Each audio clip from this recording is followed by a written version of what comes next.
Can you tell if everyone's been admitted? No one was added, which is why I'm asking. There is no one on. Perfect.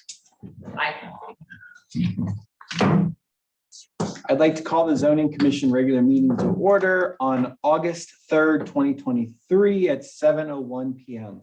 This meeting is being recorded for transcription purposes, and the written minutes and attachments, if any, will serve as the official record of this meeting. On behalf of our virtual audience, we ask the public joining us in person to approach the podium in the event that they would like to speak. They will need to announce their name and address prior to speaking. Additionally, we ask the audience to save personal conversation for after the meeting, as additional voices cause confusion for those attending virtually. Judy, can we have a roll, please? Fisher, Here? Crew, here. Marzullo, Here. Manley, Here. Engelmann. Here.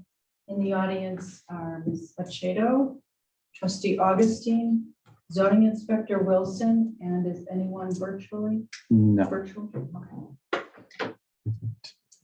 Our first order of business is the Zoning Commission regular meeting minutes from July 6th, 2023. Has everyone had the opportunity to review them, and are there any requested edits?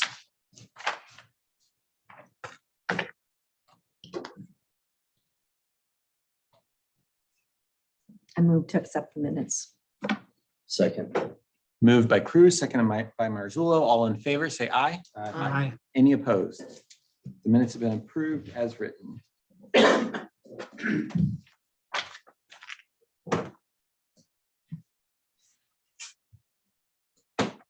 Jumping to old business, I sent to everyone a copy of the amendments that were made in response to the June meeting that we had. There weren't that many additional changes. Can you enable me for screen sharing, please? I think the only changes that were made from our June meeting occurred on pages 50, 52, and 93 of our book.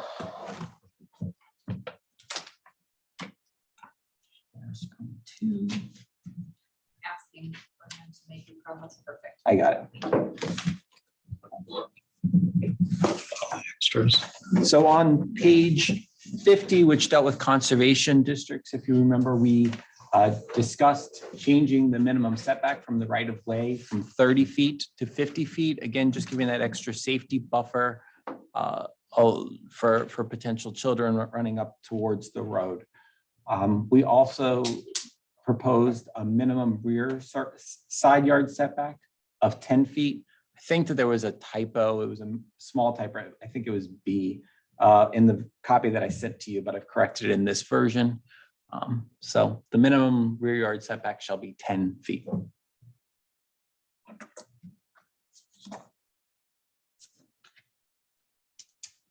The next proposed change occurred on page 52 and related to water. So we had an item 10, which was sewage disposal. And we discussed adding a provision for drinking water to conservation developments requiring that the water be provided through public central water. So we amended that to say the development shall be provided drinking water through public central water. That language, public central water, had appeared elsewhere in our code. So I just used that language to describe our. Could I just maybe, for sake of parallelism, shall be served? You know, like number 10, development shall be served by. Served by public central water. Right, I think it's probably sufficient. Perfect. And the last change was way down on page 93 of our book. And that dealt with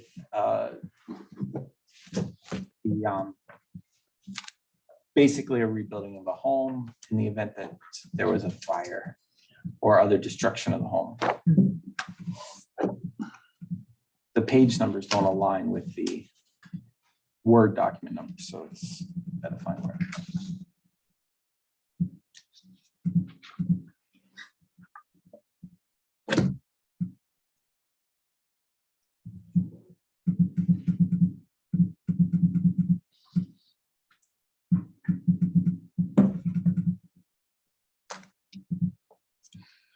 And there it is for the restoration of a damaged building or structure. The period of time for restoration used to be a requirement that it be completed within 2 years of the damage or destruction. We discussed that that might not be enough time considering how long insurance processing sometimes takes. And therefore, we suggested the amendment to such restoration shall commence within a period of 2 years. Any concerns about any of that proposed language before we move on? Beautiful. Okay, that moves us to new business, a review of automobile service station. To give you some background on this, let me move this out of the way. Automobile service station, the definition appears in our book. If anyone has it available, it's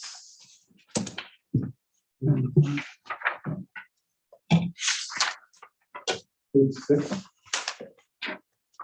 Page 6, automobile service station, a place, and this is the definition, a place where gasoline, kerosene, or any other motor fuel or lubricating oil or grease for operating motor vehicles is offered for sale to the public, and deliveries are made directly into motor vehicles, including greasing or oiling on the premises. A portion of the building may be used for repair to motor vehicles in which there is no painting of cars or body or fender work done.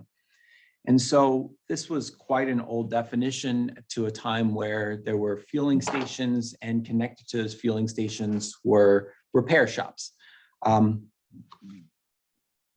That language has allowed for proposals where we saw what would more or less be a service repair shop, such as a Conrad's, a Valvoline Oil, to come in and say, we're using a portion of it for repair of motor vehicles and another portion for sales, and therefore it's not all devoted to repair, even though it doesn't have any component to selling gasoline.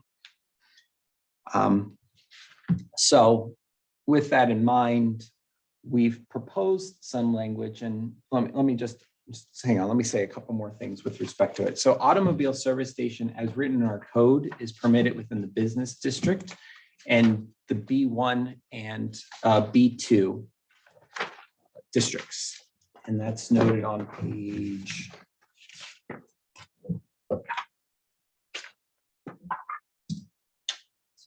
66. Thank you. No, 67. Very top of 67, automobile service stations.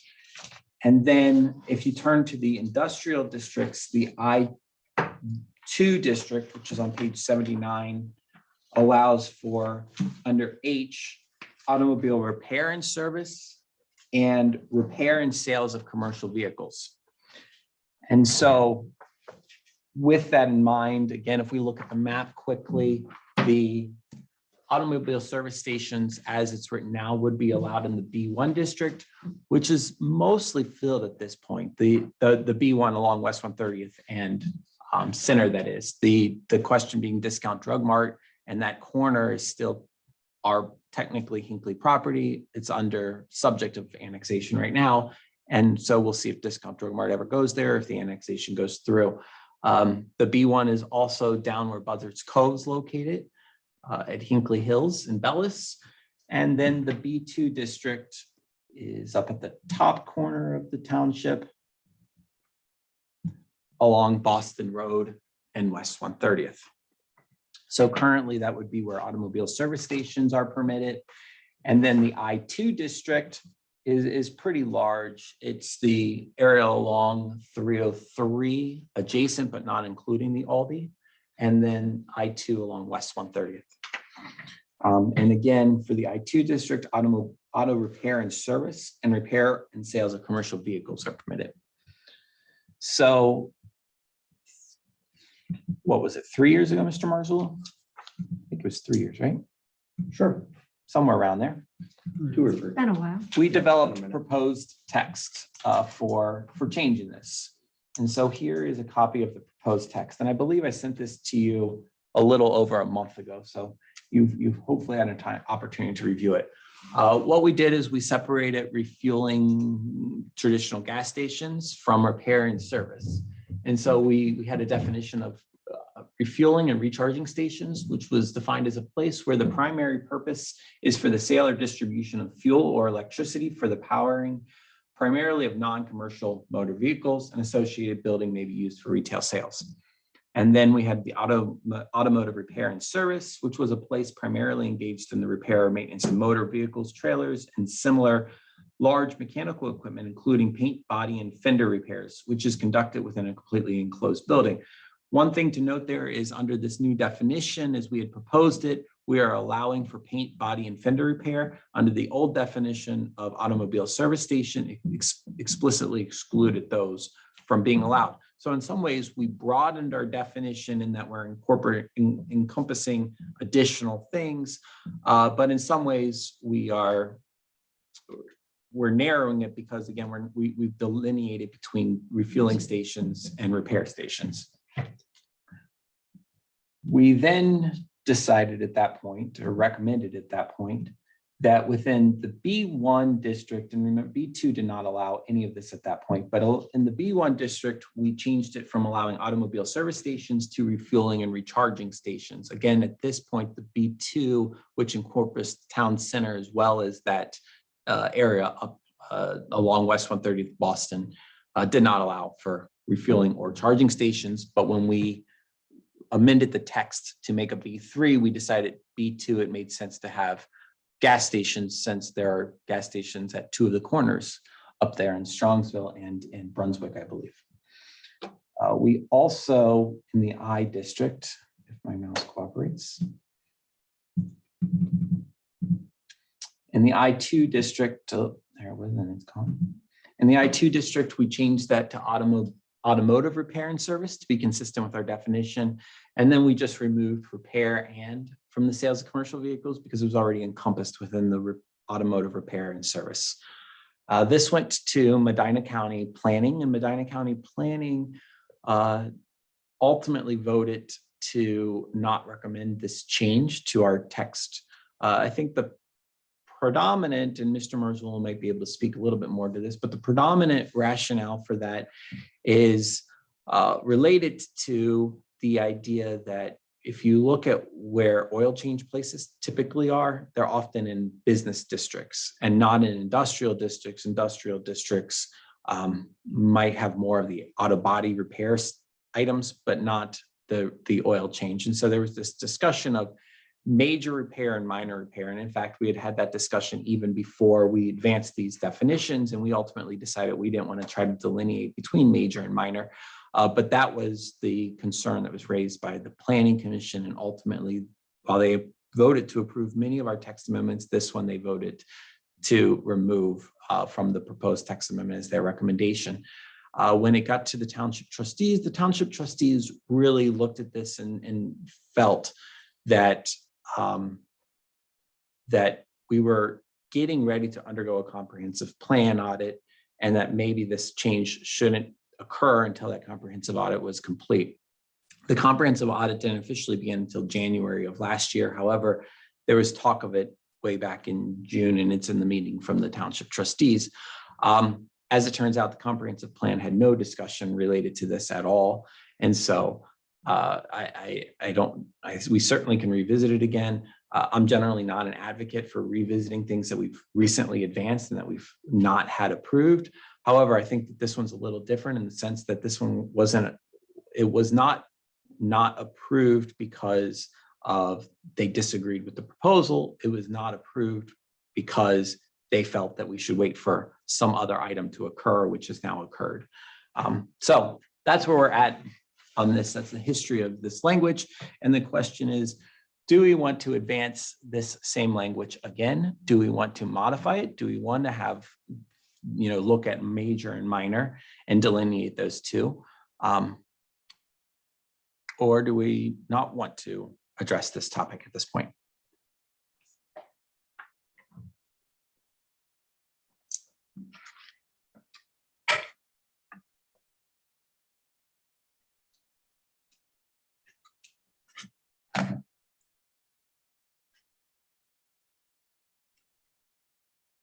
Can you go back up to the definitions?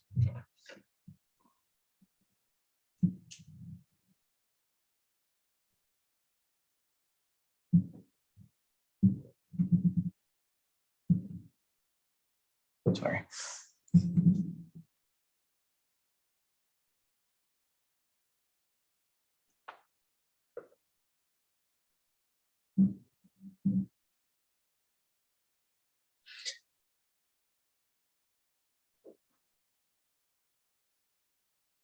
I do think, and part of our discussion about major and minor was it's a subjective standard, and I think that that still applies. I was trying to brainstorm if we did go down that route, how we could delineate major and minor. And the one thing that I thought of looking at some text is that if we wanted to go down that road, we could say that a minor does not have cars stored outside overnight. And at least then we're trying to delineate what would be a minor repair would be a repair that you're in and out within a day's time. So the parking lot is free from overnight vehicles. Oh, and then major would be anything that requires a multi-day stay. Just one, I'm trying to find some bright line there as a way of delineating the two. So with that line, typically the way a lot of these establishments work is you're parked outside without any work being done. So it's not that you know that it's being, we would have no idea whether or not it was major or minor just because a car's parked outside. And then when they pull it into a bay, it can be on that lift for weeks. Right. And we'd have no. From the outside, you wouldn't see major work being done because no cars would be allowed to sit in the parking lot overnight, right? So any cars that they want to keep there overnight that they're servicing the next day have to be brought into a bay. So visually, it would appear as though it's a quick temporary solution. It might be, some cars might be there for multiple days, but from the outside, you would not know that that's the case. If we wanted to go there, again, I'm not necessarily suggesting that. I was just trying to find some way of us creating something that would delineate those two that would be enforceable. I feel like it would be putting an undue hardship on a mechanic to say, no, you can't have a queue in your parking lot. Mhm. And so I'm still partial to let's go with what we came up with. Part of that being one of the key factors when this all came out was also, okay, well, someone's trying to do something that fits under this definition currently, which when we said, all right, yeah, but it would be grandfathered in, it's really not applicable. It's, again, we're more focused on, all right, well, what if they were to do something like this where Buzzards Cove is? Do we want that? As far as our current definition needs to change. The only service stations that operate like this are for big industrial trucks. And it is the exact definition of what we have right now. So, I mean, I do think it's important that we change it, especially since we do have a very large warehouse there with a ton of trucks in and out. Where's which warehouse? Aldi. Aldi. Yep. So that would be in the I district, which we were allowing to have this. Yes, correct. But what I'm saying is that right now, if they want to put it in the B2, right next to it, they absolutely could. B1. What's that? B1, right? Yeah. Yeah. Yes, They sorry, could put it in the B2 as well, but B2's further up. In a certainly more developed portion of the township. And correct me if I'm wrong, I wasn't here for that one, but we've actually had two different entities approach using this condition, right? Suburban Transport was attempting to use this definition and Tire I Max. can't recall if Suburban was actually using this definition. No, I don't believe they were. because it wasn't an actual service station. Go ahead, Mr. Manley. But they, I think they did change oil and change tires, and that was. Right, and that's why they were on their falling. own, On on their their own vehicles, vehicles. right. I don't believe we were using that definition for that one. It's been a while. I can look through some of the old minutes. Well, there's been at least one who has tried to Yes. use the existing definition Yes. and potentially two. Yes. And, when we started talking about major versus minor, I happened to pass a Tire Max in Kent. Mhm. So I stopped in, checked it out. It's a nice station. Asked them, what kind of work do you do? Oh, we can do it all. We can drop your tranny, pull out your engine, do this, that, and the other. That's all pretty major work. But I do see the delineation between, where do you find your oil change stores? What districts in other cities and towns, when you get your oil changed, where is it at? It's in a business district. Mhm. It's not an industrial district. I think that the most obvious case of this is Strongsville, right? They have a giant industrial district by the Fultz Parkway, but nothing, that area is really designed to keep consumer traffic out. Really, that area is predominantly made for your trucks and your commercial vehicles to go in and out of. And the consumer focused businesses, like your typical oil change places, are found in your business districts, not in your industrial districts. And as this definition would have provided, or this proposed amendment would have provided, it would have moved all of that to the industrial district. Now, we're a little unique in that our industrial district is right by our business district. And so when you look at, that, and in that, from that perspective, certainly what's the difference between a business and industrial district? They're right next to one another, but I can understand looking at it, as just in a vacuum of what is an industrial district, what is a business district, why is automobile repair and service in an industrial district? I think ultimately what it came down to was, as you're coming into Hinckley, is that the first impression?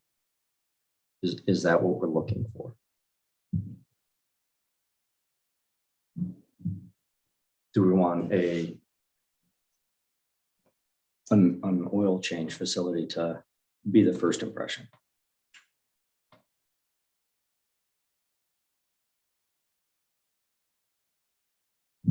That's kind of hard to place.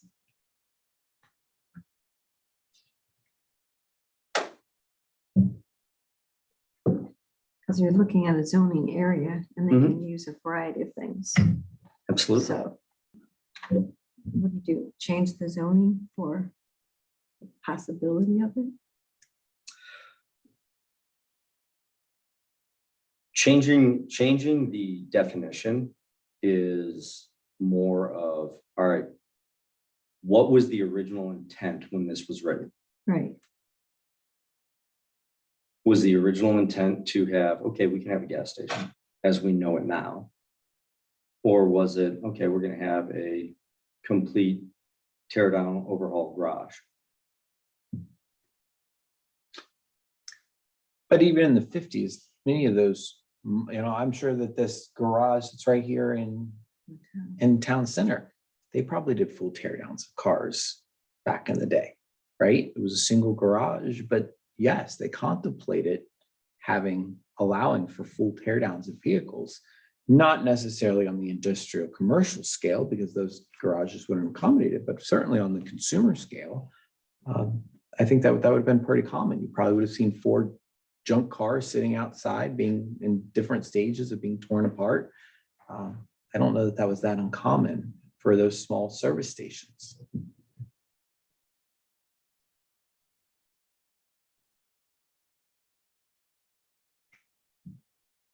I mean, the one that I can think of right away is, if you're familiar with Strongsville and across from Costco, there's a Marathon that has a 4 or 5 bay service station. It's a gas station, service station, and these have cars outside all the time. That I agree with you. I don't think that would be a very sightly thing to look at as you come into town center, but it's a service station right there.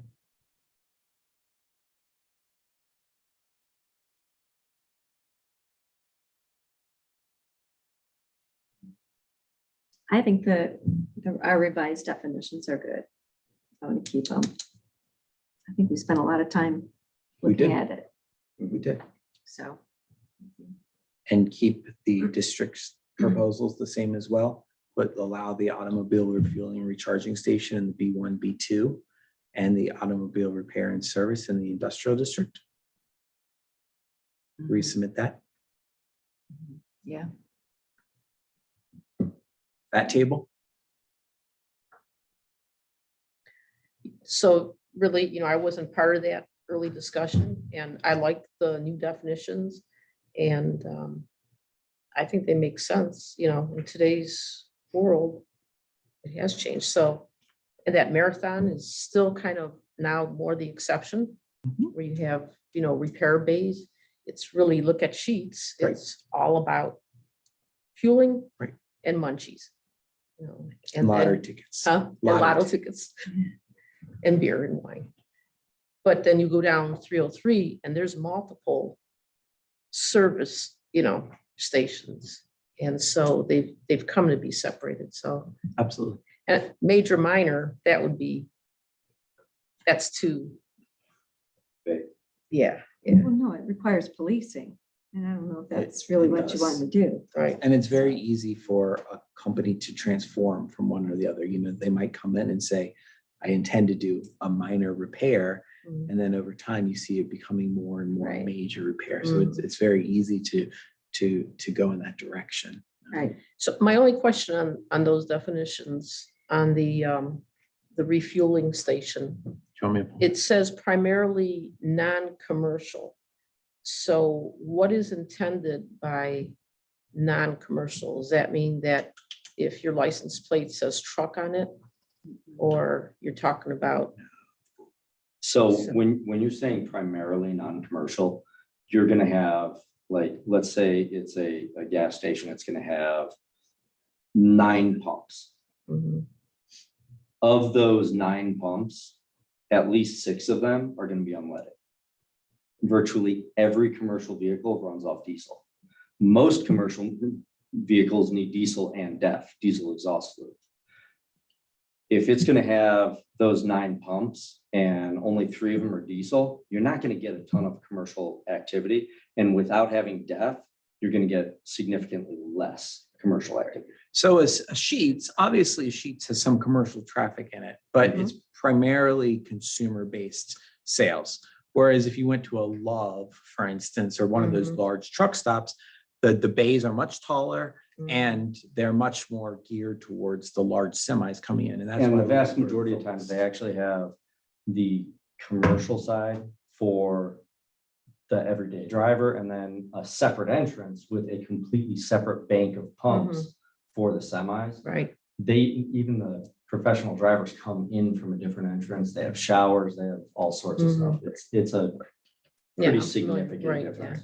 And so that was really where that came from, because you could very well see a truck stop type facility wanting to be located somewhere along 271 or 71. And so Mhm, we have some geographic proximity that might be suggestive of a useful spot for a truck Mhm. stop. And so we wanted to avoid having the definition that would enable a truck stop to be Okay. there. Good question, though. We worked on that language for a long time. mhm. That was concern. And then the other thing to note here is I know that we talk about alternative energy quite frequently. And this is for a place where the primary purpose is for the fuel and for refueling or electricity. And so this doesn't preclude a single, a restaurant from having a charging station in it, because the primary purpose of that is not charging. The primary purpose is a restaurant, and they have this secondary use of recharging. But if a station went in with full, a Tesla bank went in, and they were that parcel was primarily being used for recharging electric vehicles, then it would fall within Mhm. this, is how I interpret that.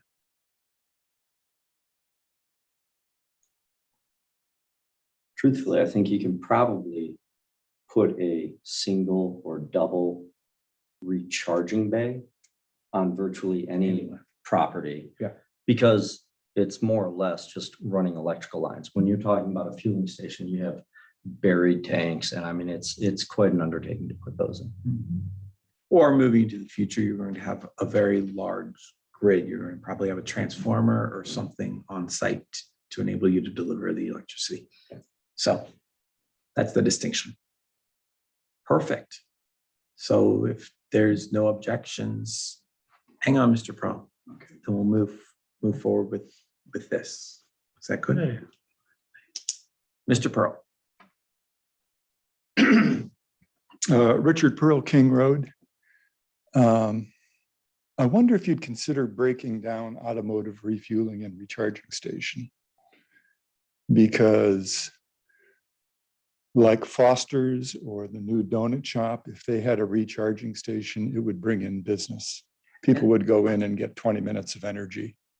And that's just where I went with, that's why I made the comment that Foster's or the donut shop, they're not in the primary purpose of providing electricity to refuel your vehicle. So Right. those would be secondary or ancillary uses to the primary use, which is selling donuts or a restaurant. In contrast, if you had a very large bank, your gas station that you're converting to a fully electric recharging station, well, then you fall within automobile recharging and refueling. That's how I would look at that. The fault I see is that you're not allowing recharging in the downtown business B3. Sure we are, because We're not preventing it. we're not preventing it. That's only if this definition only applies if the primary purpose of that lot is refueling and recharging. The primary purpose of, if you put in one charging station in downtown Hinckley, that doesn't make the primary purpose of that lot be refueling and recharging. It's still the primary purpose is a restaurant. So anyone in downtown Hinckley, any of these government buildings, they could put in a refueling state, a recharging station, because that's still not the business that they're in. They're not seeking to do that to generate revenue like a gas station. And I would go so far as to say the project that we discussed last month, if Right. they put in 20 chargers, it still is not the primary purpose of the space. So it's an ancillary benefit that they provide potential customers. Right. It's almost a marketing scheme to bring them in and Sure. have them say, okay, hey, now I'm going to come in and I'm going to get my steak. I'm going to go over here and do this. I'm going to go do this. So that it's not the primary purpose would not be to charge. So in the B3 now, since the last year, are you allowing refueling? Automotive refueling? Yeah, if as long as it was just an ancillary use, I don't think Inspector Wilson would deny anyone the right to put in a recharging. Okay, I'm satisfied. Just to further that, if let's say that we did break that down, I still think the zoning commission would probably say recharging stations, if that's your primary purpose, also should not be in the B3. Because I would think that we would want those wherever gas stations are located. So to break them down, I don't think provides any benefit to us either of, in terms of what business uses would be permitted anywhere within the township. So what I'm seeing in the new code that has the B3 town center is that automotive service station is neither conditional or provisional. Correct. Because again, if that was the primary purpose of that lot, it would not be permitted. But it doesn't mean that you can't have items that are secondary ancillary uses on the property, as long as their primary use is one of the conditional or permitted uses. Can this new 9-acre business development put in gas pumps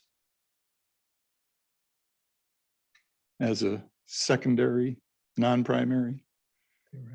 Theoretically, yes. I don't think that we've ever seen a business do that, but theoretically. Okay. Okay.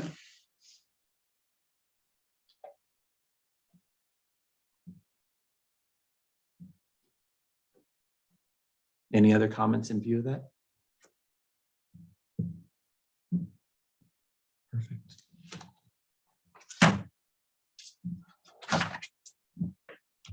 Then I will incorporate this language back into the proposed amendment. I'll send that to you again for the next meeting, so you have the opportunity to review it. and we'll move forward.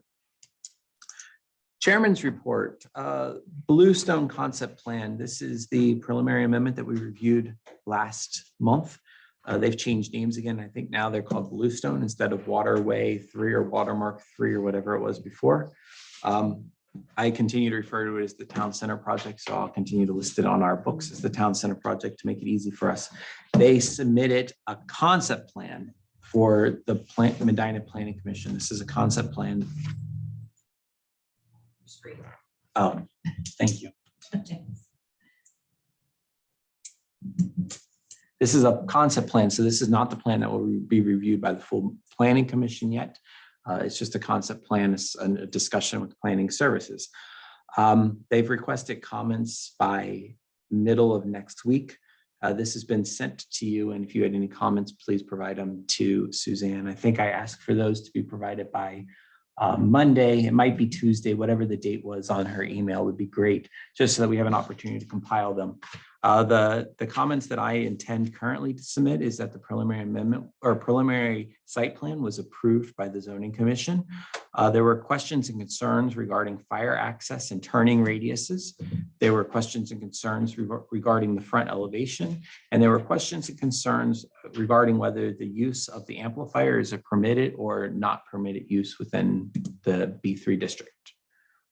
Are there any other comments that you believe I should incorporate? And as I said, you have opportunity to still send your comments to Suzanne and I'll try to compile them, but those were the comments that I presently intend to submit. Well, what about the architectural standard? That was the elevation, front elevation. Oh, okay. When you said front elevation, I thought of topographic elevation. Oh, no, the building elevation. So it's not just the elevation. It's the appearance. Yeah. It's the architecture style. In uniformity with the surrounding area. Right. And that was the phrase. Okay.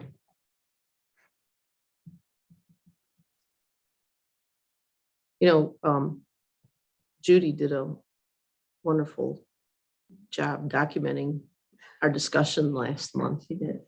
And maybe we can just append the minutes so that they get an idea of, Yeah, the issues that were raised. they provide reports. And so our comments are generally in a bullet point form that are incorporated within the reports. I can certainly refer Denise Testa to our minutes, but I still feel like we should be submitting bullet point items that can then be incorporated into the plans, just like any of the other comments that come in from other agencies. And if they have questions regarding any of those bullet points, Yeah, they Marcus always call. attends and they ask. Mhm. They ask for clarification. Yeah, and Denise will also call me in advance if she has any questions about any of the topics that we've referenced. Or if she has any questions at all, she'll call me.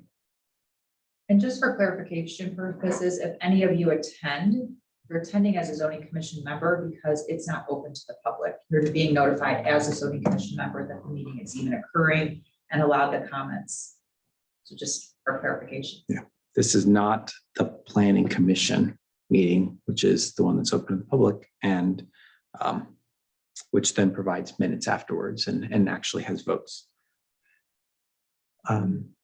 Anything else on that one? Not particular to this one, but just a procedural question related to those planning concept designs. So speaking with Denise Testa, she says some other townships, they will actually email out those agenda items directly to zoning commission members in townships if you made that request.